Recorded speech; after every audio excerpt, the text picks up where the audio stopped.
పెద్దిరెడ్డి కుటుంబానికి ఆంధ్రప్రదేశ్ ప్రభుత్వం, ఆంధ్రప్రదేశ్ సిఐడి భారీ జలకివ్వబోతున్నాయా? పెద్దిరెడ్డి కుటుంబంలో అరెస్టులకి ఇప్పుడు రంగం సిద్ధమైందా అంటే అవునని సమాధానం ఇస్తున్నారు కొంతమంది రాజకీయ విశ్లేషకులు. ఈ నేపథ్యంలోనే అసలు ఏ కేసుల్లో పెద్దిరెడ్డి కుటుంబంలో ఇప్పుడు అరెస్టులు జరగబోతున్నాయి అనేది మనం పూర్తి స్థాయిలో విశ్లేషణ చేసుకుందాం. ప్రస్తుతం మనతో పాటు ఉన్నారు ప్రముఖ రాజకీయ విశ్లేషకులు, ప్రముఖ సీనియర్ జర్నలిస్ట్ దుర్గా వడ్లమణి గారు. వారితో మాట్లాడదాం. దుర్గా, నమస్తే అండి. నమస్తే అండి.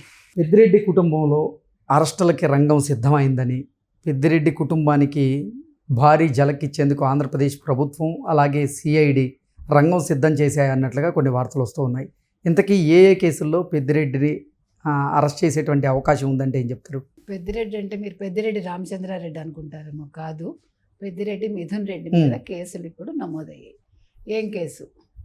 చాలా ముఖ్యమైన కేసు. మద్యం స్కామ్కి సంబంధించి ఈయన మీద కేసు నమోదైంది. ఇది ఎప్పటి నుంచో నడుస్తుంది. గతంలోనే 3,100 కోట్లు ఆయన జగన్మోహన్ రెడ్డికి ఇచ్చారు ఈ మద్యం ముడుపులని మనం సిఐడి అభియోగించింది. సిఐడి అభియోగాలు పెట్టింది, అభియోగాలు జారీ చేసింది.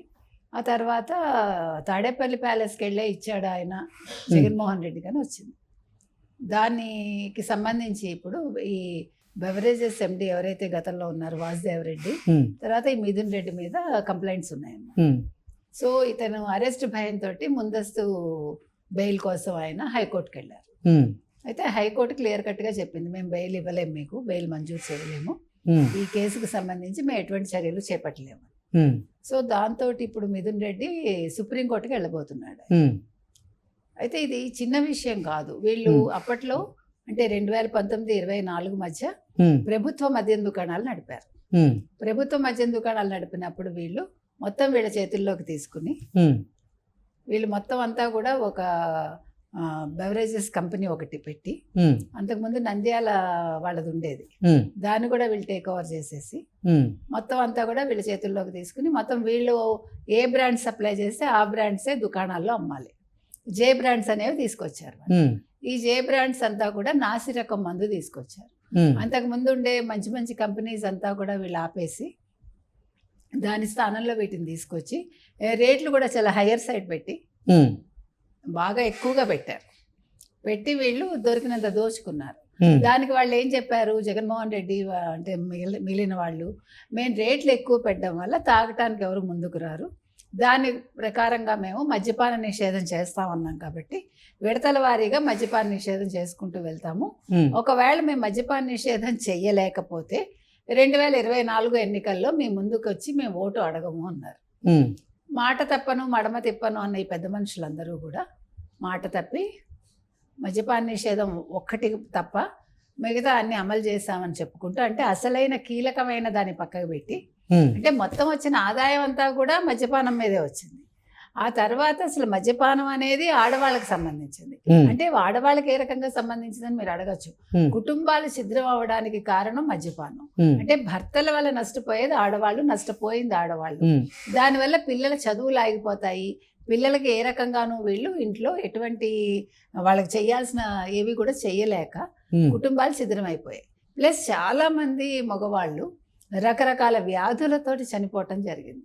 లివర్ సంబంధిత వ్యాధి కావచ్చు, గుండె సంబంధిత కావచ్చు, ఊపిరితిత్తులు కావచ్చు.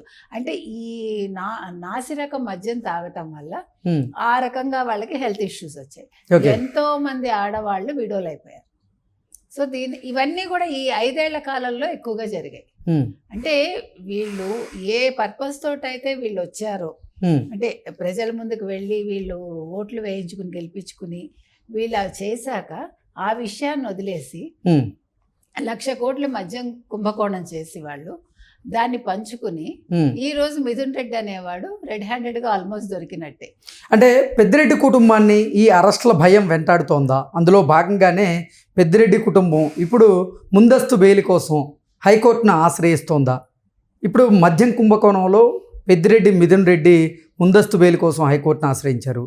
అలాగే పెద్దిరెడ్డి రామచంద్రారెడ్డి గారేమో గతంలో అధికారాన్ని అడ్డం పెట్టుకొని ఆయన అటవీ భూములను అన్యాక్రాంతం చేసుకున్నటువంటి నేపథ్యంలో అతని మీద కూడా అతని మీద కూడా కేసులు నమోదు కాబోతున్నాయని, అరెస్టుకి రంగం సిద్ధం అవుతుందనేటువంటి వార్తలు వస్తూ ఉన్నాయి. ఏంటి నిజంగా పెద్దిరెడ్డి కుటుంబాన్ని ఇప్పుడు అరెస్టుల భయం వెంటాడుతోందా అంటే ఏం చెప్తారు?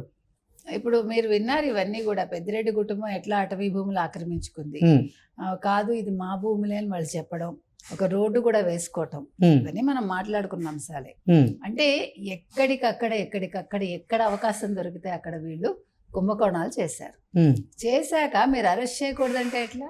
ఉమ్. అంటే పెద్దిరెడ్డి రామచంద్రారెడ్డి పేరు మీద ఈ అటవీ భూములను ఆక్రమించుకున్నట్లుగా ఆయన మీద కేసు, అలాగే అరెస్ట్కి రంగం సిద్ధం కాబోతుంది అనేటువంటి వార్త. ఖచ్చితంగా.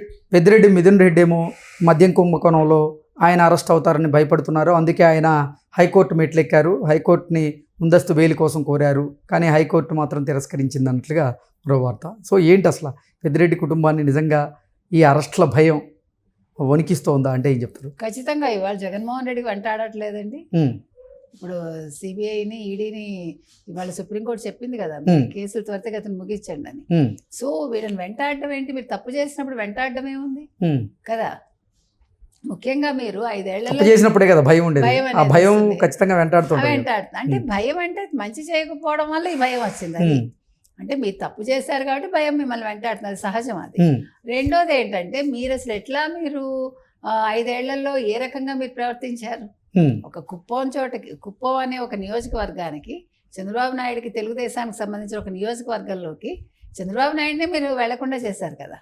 అంటే వాళ్ళు అంతలాగా గుండాగిరి చేసి అసలు క్యాష్ తప్ప తీసుకోకుండా, ఎక్కడా కూడా అసలు క్యాష్ పేమెంట్స్ లేని సమయంలో, అంత డిజిటలైజేషన్ అయిపోయిన సందర్భంలో వీళ్ళు మొత్తం క్యాష్ అండ్ క్యారీ విధానాన్ని అమలు చేసి కట్టలు వాళ్ళు గోను సంచిలో డబ్బులు తీసుకెళ్ళి దాన్ని తీసుకెళ్ళి ఎక్కడ తాడేపల్లిలో ఇచ్చుకుని అంటే ఓపెన్గా దొరికిపోయారు. ఇప్పుడు మీరు చూశారు ఈ కుంభకోణాలు బయటకు రాగానే కాగితాలన్నీ తగలబెట్టారా? అది కూడా వీళ్ళే చేశారు కదా. అంటే ప్రతి చోట దొరికిపోయారండి వీళ్ళు. ఒక తప్పుని సరిచేసుకునే క్రమంలో కొత్త తప్పులు చేసి వాళ్ళు ఓపెన్గా దొరకటం అన్నమాట. అవును సుమా, మేమే ఈ తప్పులు చేశాము అని. అది వైసీపీ వాళ్ళు లాస్ట్లో వేసిన తప్పటడుగులు ఇవన్నీ. అంటే అధికార మదంతో ఒళ్ళుపై తెలియకుండా చేసుకున్నవి. అధికారం కోల్పోయాక అంటే దిక్కుతోచని స్థితిలో, ఒక సరైన గైడెన్స్ లేక, తొందరపాటు చర్యలతోటి వీళ్ళంతా వీళ్ళే దొరుకుతున్నారు. అంటే మేము తప్పు చేసాం సుమా అని నిరూపించుకుంటున్నారు వాళ్ళే.